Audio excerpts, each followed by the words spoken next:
اور تیرے محبوب کی امت گواہ ہے۔ اب اللہ پاک سوچتا ہے محبت کا تقاضا کہ میں اب کٹہرے میں محبوب کو کھڑا کروں۔ پہلے یہ محبوب کی شان نہیں ہے کہ میں کٹہرے میں محبوب سے حساب لوں۔ محبوب تو فرماتا ہے کہ مولا اس کو یہ گندا ہے بالکل، جنت بھیج دو انہوں۔ محبوب کی شان کٹہرے میں کھڑے ہونے کی نہیں ہے۔ محبوب کی شان تو یہ ہے کہ وہ 3 دفعہ کوڑوں کی سزا ہونے والی ہے، شرابی ہے، زانی ہے، سب کچھ ہے، لیکن لطیفہ سنا کے حضور کو ہنسا دیتا ہے اور وہ حضور فرماتے ہیں کہ مجھ سے محبت کرتا ہے، انہوں جنت دے دو۔ حضور کی شان تو یہ ہے۔ انہیں تو کوئی نماز ہی نہیں پڑھی، روزہ ہی نہیں رکھا، حج نہیں کیا، کچھ بھی نہیں کیا، شرابیں پی ہیں اور کوڑے کھائے ہیں اور گناہ کبیرہ کیا ہے، لیکن سرکار کی بارگاہ میں بیٹھ کے کہتا ہے کہ سرکار کو بوجھ ہو گیا، سر میں درد نہ ہو گیا ہوگا، سرکار کو لطیفہ سنا دیتے ہیں، سرکار ہاتھ پڑھیں گے، سرکار لطیفہ سن کے ہاتھ پڑھتے ہیں، حضور فرماتے ہیں مجھ سے محبت کرتا ہے، اس پر لعنت نہ بھیجو۔ بخاری شریف کے اندر تو حضور ایسا فرماتے ہیں۔ تو حضور کی شان تو یہ ہے کہ حضور تو یہ اللہ کی بارگاہ میں عرض کرتے ہیں مولا بندہ جیسا بھی ہے، بس میں نے عرض کر دیا مولا اس کو جنت چاہیے، ٹھیک ہے نا؟ حضور اللہ پاک فرماتا ہے ٹھیک ہے جنت اس کی، اللہ موڑ نہیں سکتا۔ اب انہوں نے تو کہہ دیا سارے نبیوں نے کہ مولا یہ جو ہے گواہ تو تیرا محبوب ہے اور تیرے محبوب کی امت ہے۔ اب اللہ پاک اپنے محبوب کو کٹہرے میں کیسے کھڑا کرے کہ وہ پوچھے کہ وہ بتا، یہ بات ہو سکتی ہے؟ لیکن محبوب کو بلایا ضرور، لیکن اللہ پاک کی محبت کا تقاضا یہ تھا کہ پہلے امت سے پوچھ لوں۔ اللہ پاک کی محبت کا تقاضا یہ تھا کہ پہلے میں امت سے پوچھ لوں۔ اچھا تو اللہ پاک نے فرمایا امت سے، ہاں بھائی تم گواہی دیتے ہو؟ یہ کہتے ہیں یہ نبی حضرت آدم علیہ السلام سے لے کر عیسیٰ علیہ السلام تک سارے کٹہرے کے اندر کھڑے ہیں، یہ کہتے ہیں کہ ہم نے پیغام پہنچا دیا ہے اور یہ نافرمان قوم کھڑی ہے۔ ہم نہیں ہیں معاذ اللہ استغفر اللہ، میرے ہاتھ بیٹھے چلے گئے، ہم نہیں ہیں، ہم تو جیسے بھی ہیں بد صحیح جور صحیح گناہ گار جیسے ہی صحیح جیسے بھی ہیں تو کریمہ تیرے، ہم تو تیرے ساتھ لگے ہوئے ہیں، ہم جیسے بھی ہیں، ہم تو محبوب تیرے ساتھ لگے ہوئے ہیں، ہم بدبخت نہیں ہیں معاذ اللہ، ہم بدبختوں سے بچنے والے ہیں، اللہ ہمیں بدبختوں سے محفوظ رکھے۔ ہمارے پیر سے بڑا کوئی پیر نہیں ہے، ہمارے بڑوں سے بڑا کوئی ہے نہیں، ہمارے آقا سے بڑا کوئی ہے نہیں، ہم آقا کا کھاتے ہیں، آقا کا گاتے ہیں، آقا کا ہی کھائیں گے، آقا کا ہی گائیں گے، کوئی ہمیں ڈھا نہیں سکتا۔ اچھا کسی کی کیا ضرورت تھی، بدبخت ہوگا کوئی مرے گا کھاتا۔ اچھا جی، تو اس لیے اللہ پاک اس قوم سے پوچھے گا امت سے محبوب کی کہ ہاں بتاؤ بھائی تم گواہ ہو اس بات کے، تم گواہی دیتے ہو؟ ہاں جی گواہی دیتے ہو۔ کیا گواہی دیتے ہو؟ یہ کون ہوں گے؟ آپ اور ہم سب ہوں گے، وہاں کٹہرے میں کھڑے ہوں گے اور سرکار سامنے کھڑے ہوں گے، منظر بڑا خوبصورت ہوگا، سرکار سامنے ہوں گے اور سارے انبیاء کی گواہی ہم دے رہے ہوں گے کہ انہوں نے اپنی قوم کو پیغام پہنچا دیا تھا۔ میں اس آیت کی تفسیر بیان کر رہا ہوں، ساری اس آیت مقدس کی 142 سورہ بقرہ کی۔ اچھا قرآن پاک میں تو پھر ہم گواہی دیں گے، اللہ پاک فرمائے گا بھی تم گواہی دیتے ہو کس چیز کی؟ ہاں جی انہوں نے پیغام پہنچا دیا تھا۔ میں نے پہلے عرض کیا ہے اللہ پاک یہ سب کچھ جانتا ہے، اللہ پاک قادر ہے، مطلق ہے، وہ سب کو جاننے والا، چھپ کر گناہ کرنے والے کو بھی، چھپ کر نیکی کرنے والے کو بھی، مگر اس کی حکمت ہے کیا ہے پھر کسی موقع پہ بتاؤں گا، ٹائم 2 گھنٹے لگ جائیں گے، ٹھیک ہے نا، واپس بھی جانا ہوگا دوسروں نے، لیکن یہ کسی پھر موقع پہ بتاؤں گا، ٹائم ملے گا انشاءاللہ 12 ربیع الاول کے ان دنوں میں، پھر بات چلتی رہے گی، علم میں اضافہ ہوتا رہے گا، کیپچر بھی ہوتی رہے گی۔ تو بہرحال اس وقت بات عرض کر رہا تھا، میں تسلسل کو خراب نہ کروں، تو پھر اللہ پاک پوچھے گا، یہ اللہ کی ایک اپنی حکمت ہے محبت کی، پھر پوچھے گا سب جاننے کے بعد، یہ اللہ پاک سب کچھ جانتا ہے پہچانتا ہے، پھر پوچھے گا کہ ہمیں تم گواہی دیتے ہو؟ ہاں دیتے ہیں۔ انہوں نے پیغام، ان نبیوں نے اپنی امت کو پیغام پہنچا دیا تھا، جب پہنچا دیا تھا اللہ پاک پوچھے گا گواہی دینے کے لیے تو دیکھنا ضروری ہوتا ہے، ہمیں جھوٹی گواہی دینی ہے رشوت دے کے؟ جھوٹی گواہی تو نہیں دے سکتا کوئی، گواہی تو جب ہی دے گا جب اس نے دیکھا ہوگا، وہ جب دیکھے گا ہی نہیں تو گواہی کس چیز کی؟ جھوٹی گواہی دینی ہے۔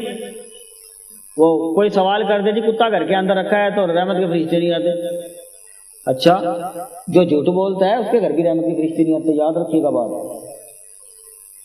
کتے پہ تو فتوا لگانا آ جاتا ہے کہ جی کتا گھر میں رکھ لیا تو رحمت کے فرشتے نہیں آتے، جس گھر میں جھوٹ بولا جاتا ہے اس کے گھر میں رحمت کے فرشتے نہیں آتے، مسئلہ میں بتا دوں گا پھر کسی وقت کرو، کبھی جھوٹی گواہی تو نہیں ہو سکتی نا، تو اس لیے اللہ پاک پوچھے گا تو گواہی کے لیے تو ہوتا ہے دیکھنا، کیا تم نے دیکھا ہے جو تم گواہی دے رہے ہو؟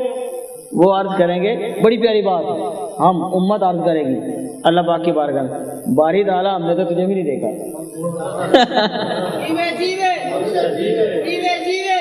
یہ بات الٹ ہو گئی ہے، وہ تو گواہی بغیر دیکھے نہیں ہوتی نا، یہ بات بڑی الٹ ہو گئی ہے۔ وہ عرض کریں گے مولا ہم نے تو اللہ پاک تو انو ہی نہیں دیکھا، گواہی کس چیز کی دئیے ہیں؟ پھر تم گواہی کس چیز کی دیتے ہو؟ کہا ہم نے آپ کو نہیں دیکھا مولا، ہم نے تو تیرے محبوب کو دیکھا ہے، ہم نے تو تیرے محبوب کو دیکھا ہے اور کسی کو نہیں دیکھا۔ ابھی کیا دیکھا محبوب کا؟ محبوب نے فرما دیا کہ وہ اللہ، ہم نے کہا وہ اللہ، پھر کیا کریں؟ محبوب نے فرما دیا اس پر ایمان لیا، ہم نے کہا ایمان لیا۔ ہمارے تو اول بھی مصطفیٰ انتہا بھی مصطفیٰ، اللہ بعد کی بات ہے، اللہ بعد نہیں گل ہے، پہلے مصطفیٰ ہے، ٹھیک ہے؟ تو انہوں نے کہا کیا یہ قوم کہے گی قرآن پاک میں؟ میں اپنی بات تو آج نہیں کر رہا، میں کون ہوتا ہوں کہنے والا، ٹھیک ہے؟ تو انہوں نے کہا کہ کیا ہم نے تو مولا آپ کو بھی نہیں دیکھا، پھر میرے آپ کے محبوب نے فرما دیا، ہمارے پیارے نبی نے فرما دیا کہ انہوں نے گواہی دی تھی، ہم نے کہا دیا دے دی تھی۔ انہوں نے کہا اللہ پر ایمان لیا، ہم لے آئے۔ انہوں نے کہا گواہی دے دی تھی، ہم نے کہا دے دی تھی۔ اللہ پاک نے فرمایا تم کامیاب ہو گئے، میں سارا کچھ جانتا ہوں۔ اللہ پاک فرماتا ہے میں سارا کچھ جانتا ہوں، مگر اس سارے کھیل کا مقصد کیا تھا؟ اس سارے کھیل کا میں سارا کچھ جانتا ہوں کہ کیا ہوتا ہے، کیا پہنچایا ہے، کیا نہیں، مگر اس سارے کھیل کا مقصد تھا کہ تمہارے لب سے پیارے مصطفیٰ کا نام آ جائے اس منظر پہ، میں تمہارے لب پر میرے پیارے مصطفیٰ کا نام آ جائے، اور تم میرے مصطفیٰ کا نام آ گیا تم کامیاب ہو گئے۔ تو بات بنی نا، بات کیسے بنی کہ پیارے مصطفیٰ کا نام آ گیا، مقصد اس سارے کھیل کا مقصد مادلہ کھیل، یہ میں نے اس لیے کہہ دیا یہ محبت کا کھیل ہے، یہ محبت کی باتیں ہیں۔ تو میں نے کہا جی کہ وہ اللہ پاک کی بارگاہ میں عرض کی کہ مولانا ہاتھ لکھوا دے، تو اللہ پاک نے اشرف وغیرہ فرمایا تو وہ انشاءاللہ ایک دن میں ہی لکھ لی ایک دن میں نے کہا سارا دن نعت گئی میں، تو وہ ایک دن میں نعت لکھی گئی، اللہ کا شکر ہو گیا، کرم ہو گیا۔ اس کے 2 شعر سناتے ہیں، پھر مکمل عید میلاد النبی پہ انشاءاللہ تعالیٰ سنائیں گے آپ کو۔ اس کے علاوہ میں آپ کو بتا دوں کہ انشاءاللہ تعالیٰ اگلا مہینہ 12 محافل عید میلاد النبی کی ہمارے آستانے پہ ہوں گی، 1 تا 12 ربیع الاول۔ تو آئندہ کی جو 11ویں شریف ہوگی انشاءاللہ تعالیٰ وہ ہوگی 12 ربیع الاول کو۔ پروگرام میں تھوڑی تبدیلی کر دی ہے ہر سال کی نسبت، ہمارے جامعہ حاضہ چراغیہ نقشبندیہ سے جلوس کا انتظام ہوتا ہے، اس کا ٹائم کیا ہے؟ 8:30 بجے انشاءاللہ تعالیٰ، موسم تھوڑا اور بدل گا، آپ 7 ساڑھے 7 بجے پہنچنے کی کوشش کریں جامعہ اعظم میں، 22 سے بھی 2 دوست ہیں، ہاں جی، تو اس لیے ہاں تو اس طریقے سے جو ہے نا جی تو وہ ہوگا۔ تو اس کے بعد جو ہے جلوس نکلتا پاشا اسٹریٹ پہ اختتام پذیر ہوگا، اس کے بعد رات کو انشاءاللہ تعالیٰ محافل ہوگی، 11ویں شریف کا ختم بعد نماز مغرب، تو جو ہمارا ختم 11ویں شب ہوتا ہے وہ انشاءاللہ تعالیٰ بعد نماز مغرب ہوگا، اور بعد نماز عشاء عید میلاد النبی کی محفل ہوگی۔ یہ تبدیلی پہلے ہماری محافل مغرب کے بعد ہوتی تھی، نماز رہ جاتی تھی، تو انشاءاللہ تعالیٰ اس لیے جو ہے بعد نماز عشاء نماز جماعت کے ساتھ ادھر ہوگی، اور اس نماز کے بعد انشاءاللہ تعالیٰ باقاعدہ سرکار دو علیہ وسلم کی جشن بہاراں کی بڑی محافل، عرسوں کے عرس، عیدوں کی عید، سب سے بڑی عید۔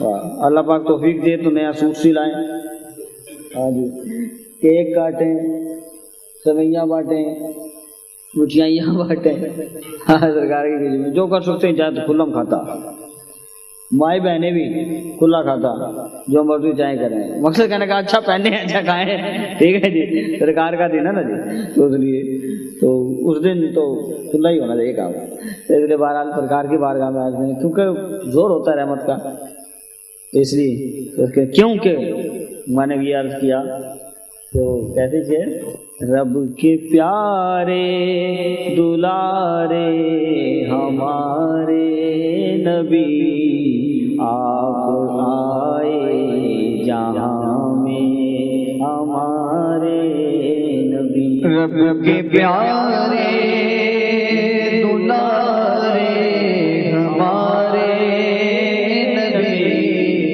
آپ آئے جہاں میں ہمارے نبی، ہو گئی روشنی نور ہی نور ہے، ہو گئی روشنی نور ہی نور ہے، رب کے پیارے دلارے ہمارے نبی، آپ سے پہلے کچھ بھی نہ تھا یہ جگہ، آپ کے قدم سے قائم ہے سارا جہاں، آپ جانے جہاں ہے ہماری ہے جان، آپ جانے جہاں ہے ہماری ہے جان، رب کے پیارے دلارے ہمارے امیر۔ میں نے پچھلے سال بھی 12 محفل کا ذکر کیا تھا آستانے کی برکت کی وجہ سے کہ ہر سال محفل 12 سے جائیں، آستانے پہ دیوانے آئے، بھر بھر کے جھولیاں لے جائے سارے، رب کے پیارے رب کے دلارے نبی ہمارے۔ یہ پچھلے سال بھی کہا تھا ہر سال محفل 12 سے جائیں، تو اس سال بھی اس کا ذکر کر دیا ہے۔ آستانے پہ 12 سجی میں ہے آپ کے ذکر کی ہے سبھی برکتیں، آستانے پہ 12 سجی میں ہے آپ کے ذکر کی ہے سبھی